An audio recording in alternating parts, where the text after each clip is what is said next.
નમસ્કાર, આપ જોઈ રહ્યા છો સીએનસીસી ગુજરાત. સિદ્ધપુર એસટી ડેપોના ડ્રાઈવર કંડક્ટર માનવતા મહેકાવી હોવાનો કિસ્સો ધ્યાનમાં આવ્યો છે, જેમાં તેમણે પોતાની એસટીમાં બેગ ભૂલી ગયેલ મુસાફરોને શોધીને બેગ પરત કરી પ્રમાણિકતાની શ્વાસ ફેલાવી છે. પ્રાપ્ત માહિતી અનુસાર સિદ્ધપુર ડેપોના ડ્રાઈવર હસમુખભાઈ છત્રાલી અને કંડક્ટર ઝાહુરભાઈ મંસૂરી અમદાવાદથી પાલનપુર તરફ બસ લઈને આવી રહ્યા હતા, ત્યારે તેમની બસમાં એક રાજસ્થાનના વતની જેવા મુસાફરી કરી રહ્યા હતા.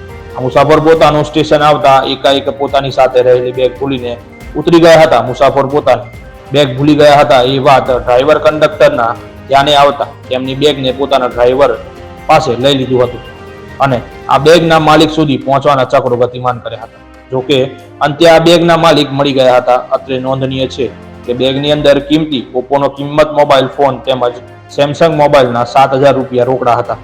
આ કિંમત બેગ ટીઆઈ મણીલાલ પરમાર અને ટીસી વિનુભાઈની હાજરીમાં સદર મુસાફરને પરત કર્યું હતું. આમ ડ્રાઈવર અને કંડક્ટરે પ્રમાણિકતાપૂર્વક પોતાની ફરજ અદા કરીને સિદ્ધપુર ડેપોનું ગૌરવ વધાર્યું હતું, જેને લઈને ડેપો મેનેજર શ્રી ચેતનભાઈ ચૌધરી અભિનંદન પાઠવ્યા હતા. રિપોર્ટર ધ્રુવકુમાર દવે, સિદ્ધપુર.